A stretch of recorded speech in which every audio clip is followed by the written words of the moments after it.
Welcome to the Daily Influence, where our mission is to deliver a daily dose of positive influence that can uplift you personally or be shared within your sphere of influence.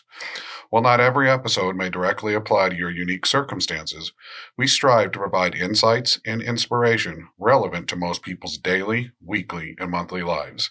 Whether you are tuning in during the morning, noon, or night, the Daily Influence is here for you. Listen, share, and embrace the power of influence in your life. Hey everybody, Brian Smith here with the I Am Team series and the Daily Influence. And today I am going to be introducing you to one of my friends, one of our peers here at the I Am Team series, who will be helping us in 2024. And we're very excited about that. But who's also written really an amazing book called French Fry Leadership. And you can find French Fry Leadership on Amazon. It is a book about making profits through serving people. And Bruno Hilgard's the author, and he has a very great history of working with people, challenging people, because he worked in fast food, and in that world, there's high turnover. You're dealing with adolescents and teenagers and young people. You're dealing with an environment that is not always easy to work in. You have customers who have demands, and those demands can be emotional at times because we're serving them food and they want it fast. I mean, there's so many different aspects to this. And Bruno has written this book, French Fry Leadership, that helps unpack his experience and how servant leadership can lead to amazing profits. And we here at the I Am Team series really believe in that. And I'm not going to take any more time away from Bruno, but I hope that you'll hear his message, listen to what he is writing about and teaches in his body of work and in his areas of influence. And we're so proud that he has decided to join us here at IA and the I Am Team series and be one of our additional thought leaders in 2024. So I'm going to pass it off to Bruno, and I hope you enjoy this daily influence with him. Hi there.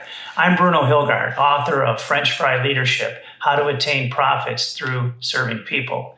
Today I'd like to speak to you about leadership and why it's so important and why it's missing in so many aspects of our lives. First of all, a lot of times people ask me, why did I write this book? Well, I've been blessed since very early in my career to have been invested in on how to learn to lead, motivate, and inspire teams of people. I went to basic management training classes as a 17, 18-year-old right out of high school. I went to a class called People the Winning Edge for a week in Miami, Florida at Burger King University. We spent a week talking about people. We didn't talk about one Whopper or one French fry that whole week.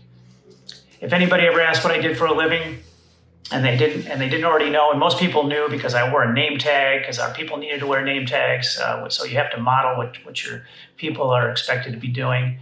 But I would say to people, well, I'm responsible for developing teams of people who are more motivated to salt French fries, clean bathrooms, and everything in between, more so than they ever thought possible when they applied for the position or accepted the job. Now, do you know what I do for a living? I mean, we weren't trying to find the cure for cancer. Thank goodness there are people doing that out there every day. We weren't laying pipe outside so our toilet flushes in the morning. I don't know about you, but I appreciate that. I appreciate that toilet flushing in the morning. But what we were trying to do every day was create a dining experience, a drive-through experience, a takeout experience, and now a mobile delivery, mobile pickup experience, such that people would drive by two McDonald's, a Chick-fil-A, and a Wendy's, and come to Burger King and bite into that Whopper and go, holy crap, why would I go anywhere else for a burger again? Now, hopefully you feel the passion in what I'm saying there, because we have to be passionate about what we're doing to be ultimately successful at it. I want to help companies and their leaders be more successful. That's why I wrote the book. There's a dearth of good leadership out there today, and it's not the leader's fault. They just haven't been taught how to lead, inspire, and motivate their teams. Most leaders have been put in positions of leadership because they were good at something. But just because somebody's good at something does not mean they're going to be good at leading and motivating others to be good at that same something. But wait, doesn't it make sense to promote or hire somebody who's a top performer so we can create more people like this? Well, not always, because people have to be taught how to do it. Some of the best salespeople are ruined once they become sales managers, because managing and leading and motivating is an entirely different skill set. Leaders have to be taught how to do this. Now, here's some basics in leadership that we should all aspire to. Great leaders know that when things go well, they pass on the credit to their teams. They also know that when things don't go well, and sometimes they won't go well no matter how proactive we are with our actions, we're going to have some reactionary things that we have to deal with at times. They step up, they take accountability without pointing fingers. For example, let's say as a leader, you know that Johnny was the person who failed or the person who caused the challenge that we have to address. But as a leader, I'm not going to say, well, I don't know why Johnny's not doing it. We coached him and we trained him how to do it. Throwing Johnny under the bus does nothing except demotivate Johnny.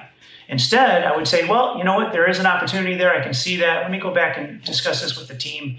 And even if I knew Johnny was the person I needed to speak to, I would wait to do that in private.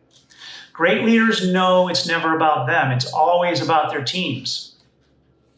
Great leaders also know that they don't tell people what to do. They coach people what to do.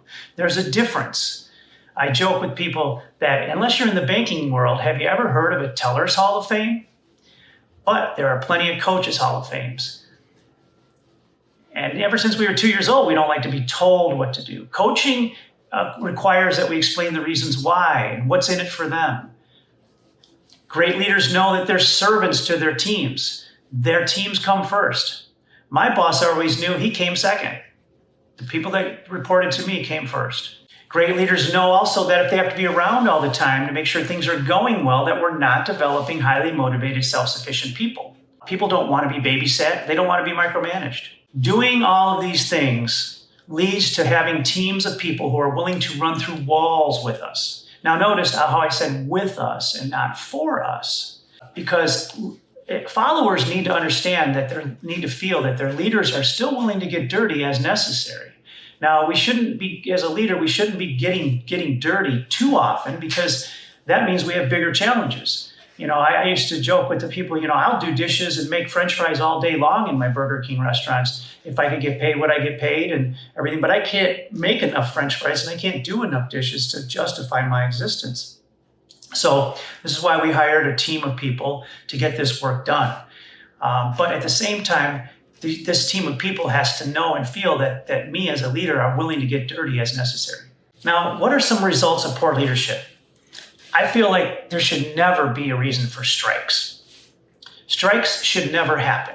The reason strikes happen is because the employees are not being heard or people don't care. And if the leadership of the union and the leadership of the company that the union is working with are being transparent, honest, and trustworthy with all of the employees, why would they ever feel like they need to strike? It creates high turnover. Our turnover was 1/3 of the industry average. The industry average in the quick service restaurant world is approaching 200%, which means if you have a team of 50 people, you have to hire 100 throughout the year just to maintain 50. That's 2 people a week on average that we're training and onboarding. And more than likely, we're not training well, we're not onboarding well, which is also contributing to the high turnover. That's a lot of starting over. It also leads to low average tenure, poor leadership does. Our average tenure was 6 times industry average. It was over 3.5 years. And it's not because these team members were making tons of money. Because they were having fun and they were learning a lot and their ideas mattered and they were doing worthwhile work and they knew it. It leads to poor and inconsistent operations. In every business, operations is really the core foundation of success. We were franchisee of the year, and the better we did, the more the franchisor and the franchisees wanted us to help spread the wealth. It also creates overworked and stressed out HR departments having to play CYA with so many more rules, regulations, and laws. Because Who oftentimes steps in to save the day when leadership is failing in a company? Of course, it's the government. They create more laws, more rules and regulations, which makes it even more difficult for companies to manage, lead, and motivate their people. In theory, if you think about it, if people in any business were taken care of properly, there would be much less for HR to do. In fact, maybe you wouldn't even really need HR. It also leads to higher absenteeism and punctuality issues. I used to joke with people during the orientation that you see that sign out front that says 2 Whoppers for $6. We can't put a sign out there that says, "Hi, welcome to Burger King. Sorry, your service is slow, your bathrooms are trashed, everyone's stressed out, and your Whopper's sloppily put together. But Johnny didn't come into work today. May I help you?" It's supposed to be kind of funny, but it's supposed to emphasize the point to the new person that being on time and being punctual, being there every day is critically important. And when leadership fails, people aren't motivated to come to work or come to work on time. Of course, it leads to us not attaining sales and profit goals as well. So why do these things happen? There's a huge gap between formal and organic culture in most companies. Formal culture is examples like values, mission statements, mottos, things in the team member handbook that talk about how much we care about you as a person, as an employee. People are our number one resource. If you have any ideas, you have any questions, you have any concerns, our door is open. We want to hear from you. This is all great stuff, and it's a great foundation. However, if leadership are not living these values and these mottos and these mission statements, then it leads to the worst thing that can happen in any relationship, whether it's your neighbor, your spouse, your coworkers, your kids, and that's over-promising and under-delivering. And it happens all the time, and leaders don't even know they're doing it. They're so caught up in being accountable to their boss and responding to a bunch of emails and things like that. And yet their number one priority are their people. I knew when somebody came to me and said, "Hey, Bruno, I need to talk to you about something." It wasn't to tell me I was a great guy. It was because they had some sort of challenge or some sort of idea. But if I said to them, "What kind of idea is that, Johnny? We can't afford that." Or if I said, "I'm really busy today, Johnny. I don't have time to talk to you. Can we talk about this next week?" Then it basically makes that person feel this big. So how many more ideas am I going to get from that person? 0. How many more times is that person going to want to come talk to me when they have a challenge or something bothering them? 0. Now, I did coach people that when they did come to me with problems, come to me with at least 1 or 2 ideas to solve the problem, because many times the people on the front lines have the best ideas to solve problems anyway. And if we use only 10% of their idea, they get all the credit. But if I'm acting bothered, then I've heard leaders say, "Well, I don't know why people aren't coming to me. I mean, I'm available. My door is open. All you do is email me, Slack me, call me, text me." Yes, you are available, and that's fantastic. However, the opportunity we have here is we're not approachable. There's a difference between being available and being approachable. Companies are too often led by big data and CFOs. It can easily justify capital expenditures in new company cars or new HVAC equipment for the roof. You can write it off as a tax write-off. You get cost certainty so you can budget, and you get better efficiency. So there's many reasons to do that, but when we invest in people, it's not as quantifiable on the P&L. It's maybe a one-time write-off, but it's not, you buy a new HVAC unit for $10,000, and, the useful life of this new equipment is 10 years, you can write off $1,000 a year on a P&L.